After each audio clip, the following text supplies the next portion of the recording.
This will be a demo on the pad feature in the model tab. So I'm going to use the model tab and demo this feature here called pad. I'll show you a handful of things you can do with this. I've already got a pad created, and I linked this pad to a plane. So you can see this plane over here has set a limit. I can change this limit to, let's say, 5.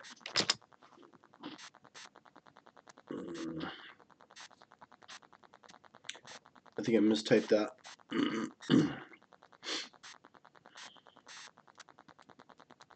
I'll type in 5 and hit apply.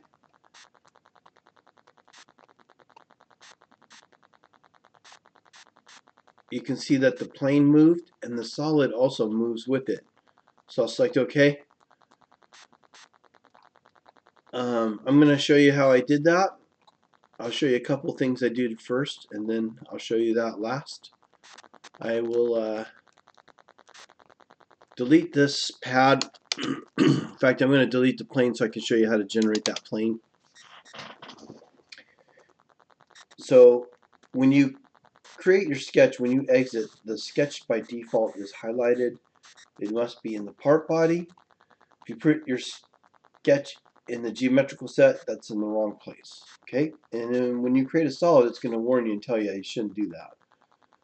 So with the part body underlined as the end work object and the sketch highlighted, I can simply activate the pad command, and it defaults to a dimension for the first limit. This white arrow can be selected to invert it, or you can select on this icon over here in the pop-up window. This is called my pop-up window. So we're creating a simple classic pad here using that default sketch. The default direction is normal, which means perpendicular. Your pad is created perpendicular to your sketch profile. The type is a dimension. I'm keying in a length for a dimension. If I hit the up arrow, it goes to 3 inches, 4 inches, 5 inches, and so on. Okay, or you can simply highlight this. What I like to do is hit 2 and then hit preview or tab to see what's going to happen before you commit and say OK. I like to preview it before you hit OK. Again, if your preview button isn't highlighted, hit the tab button. The bottom row is known as the features. So all these icons here on the bottom are features, and if you put your cursor on an icon and leave it there, it will tell you the name of that feature. And then it'll also tell you if you can hit F1 to get more information on the pad. Above the features, we have what's called the tool tabs. These tabs are all up over the feature. I'm going to talk about some of these other tabs, but for right now, we're going to stick with the model tab. And I'll demo the ones I talked about earlier. Right now, this was the pad command. And I just showed you a couple of ways. You simply have the sketch highlighted and hit the pad command. You can type in a length. You can use your arrow keys to change the size. If I hit preview, select OK, you might wonder, why did you invert it? The front face of this plane is here on YZ. So the part is on YZ. When I go to make a drawing, this is the view you're going to see. If I don't invert it, I'll put the arrow back to where it was, the default, and select OK. Now the front is going to be this face. That's what you're going to see. But the plane, the cutting plane, is actually coming from the back where the YZ plane is. So the actual true front is on the very back of the part, which doesn't make sense. The other thing is when I double click the part, you'll see all the dimensions are in the back. See, I can't see the dimensions very well because the back is on the front is on the back. I need the front on the front. So if you invert the direction up here in the pop-up window or hit the white arrow and hit preview, you'll notice all the dimensions are on the front. So when I go to make the drawing, all the dimensions will be on the front. They will match. They will come from this same face. If you don't invert it, all your constraints that are on the back are actually on the back of the part rather than the front of the part. So that's why I like to have this part reversed. for when I make the drawings, the front face is truly the front. Now, you have other options. I can have a second limit. Now, if I type in 4 for a second limit, what's going to happen is it goes in the opposite direction of this arrow here. So preview is not an option until you hit the tab button on your keyboard. Once I hit tab, it will convert it to 4 places and put it in inches. And I can hit preview and you can see it's going in 4 inches in either direction right now. If I wanted a symmetrical part though, I could change this to 0 and I could use this icon right here. In the pop-up window at the end of the length option, you have the symmetrical. If I click on that and hit preview, you'll have a symmetrical part going 4 inches in either direction. So if it were me, I wouldn't go 4 and 4. I would just use symmetry. And then you have a symmetrical dimension going positive, negative, or in the same direction as the arrow and the opposite direction as the arrow. However, if I want this direction to be less than or more than the first limit, you're going to want to turn this off. And I could change that to a 2 and hit preview. And now it's going 2 inches over. So I wouldn't normally do this unless this was a datum plane, or maybe you want to do it for injection moldings or something, where you want to create this and have it go in the either direction so you can have your draft angles. If you don't know what I'm referencing, you're going to learn more about that when I get into my advanced classes talking about moldings and castings and cast features and so on, injection moldings and that. So your second limit goes in the opposite direction of the arrow. What's kind of neat about this is I could go -2 and watch what happens to my part. Whoa. And hit tab to get it to allow me to preview. What happens is this part from the profile to the first limit was 4 inches. I went 2, but I used a -2, so the second direction goes in the same direction as the arrow because it's a negative. If it's a positive number, it goes in the opposite direction. So this part is actually 2 inches thick. I started here. Limit 1 goes 4 inches and limit 2 goes 2 inches from this profile. So your limits are all coming from wherever the sketch profile is. If I change that to -1, what you have is a part. I hit tab again, preview. What you have is a tab or a part that is 3 inches long. From this first profile, first limit goes 4 inches. From this profile, the second limit goes back 1 inch. So 4 minus 1 gives you your 3 inches of length. So that's what the first and second limits can be used for. If I change this back to 0, it goes back to just leaving it on the profile that you started with from the sketch. Okay, and that's probably the most common thing we do. There are other options. So for example, I have a plane.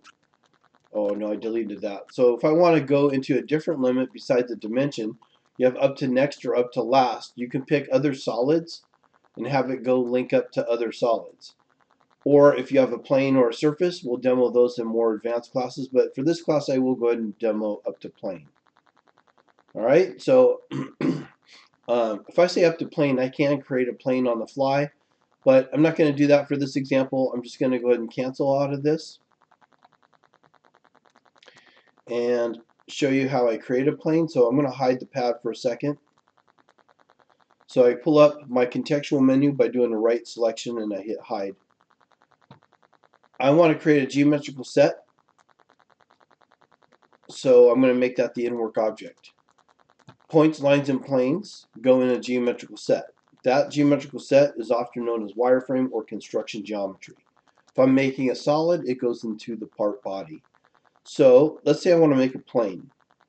I'm going to select plane. It's in the geometrical set. Up here in the specification tree, I'm going to select the YZ plane, and it's going to go in the positive X direction, whatever length I have over here in the pop-up window. Notice that the reference in the pop-up window is an offset plane, which means parallel. It's creating a parallel plane in reference to the axis system on the YZ plane. The YZ plane is perpendicular to the Z vector. So I'm going up and down or along the Z vector, also known as forward and aft on your marine boats, maritime coordinates, or aircraft. Auto even uses it, lots of different variations of that. That's known as a station cut, going again in the positive direction right now on the X vector. So the X cut on our anything parallel to the X vector is known as a station cut, or also going forward and aft, front to back. So I'm going to go ahead and reverse this. Now I'm going to create that plane and say, okay, when I create my sketch or create my pad, I'll pull it out of hide. I can double click this, reverse the direction, but instead of typing in a distance of 4, I will select up to plane, rotate this around, and when I select that plane, the solid's going to go to that plane. See how it just shifted that? So that's what it's going to look like. When I hit preview, you'll see this goes away. Oh no. There you go. Preview, this goes away and it's going up to that plane. When I select OK, what's really nice about that is not only does it go up to that plane, it's linked to that plane. So if I were to change that plane to 10, it will grow that part to a length of 10 inches. And it knows to modify that and hold that link. I will demo one more thing on pads. So let's go ahead and actually let's delete this pad. Normally, if I were doing this, I would create the plane first, or I would already have the plane knowing that I'm trying to create a solid that would go to that plane. So you would go pad. Here's the warning I was talking about. It's because it's in the geometrical set. Say OK. I'm just going to cancel this. I'm going to select the part body, right click, and hit the define in work object. Now when I hit pad, with the sketch already highlighted, well, I guess just deactivate it. That warning message did not come up. It's highlighting, asking for a sketch profile. So I didn't have it highlighted already. It's okay, just pick it. When I grab it, it's going to automatically put it in pad 3. I opened the tree so I could see sketch 1 went to pad 3. Over here in the pop-up window, profile sketch 1 is here. I'm going to inverse the arrow, and again, instead of a dimension, I'm going to say up to plane and choose that plane, select OK. Now that solid goes to that plane. Again, this part is presuming you've already learned how to create sketches. So I'm going to do something here. I'm going to create another sketch. I'm going to select the XY plane, and I'm going to select the sketch icon, and I'm going to create a line from this 0, 0 point over at an angle. So I'm just creating a line at some random angle. And what I want to show you is I can get a solid to follow that line. A pad can go in a ruled direction. A ruled direction is a straight line. The default is perpendicular to your sketch profile. However, if you want to change the direction to not be the default normal, but go along a line, I can click on that line, and now it says sketch 2. That's the second sketch I created. I'll select OK. And now that sketch is going in the direction of the line. Alright, those are the basic things you need to know. Pad can do some other stuff that you'll learn in the more advanced classes, but I just wanted to show you some of the main basic features of the pad icon, or I should say the pad feature in the model tab for your part design. I hope this helps. I'll do another demo about the pockets afterwards. I'm going to turn this back to just normal. So if I click on this, I could create the line on the fly. Let's see, how did I get rid of it now?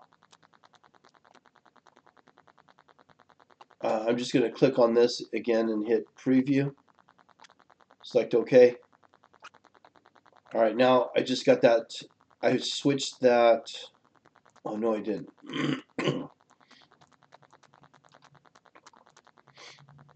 Let's double click that. Come on. I'm looking for my delete. I went back to default section and say OK. All right, now it's going in the same direction as the X, or perpendicular to the profile. All right, that's going to conclude this demo. I hope that helps you with any of the pad commands. I'll continue on in the next demo on pockets.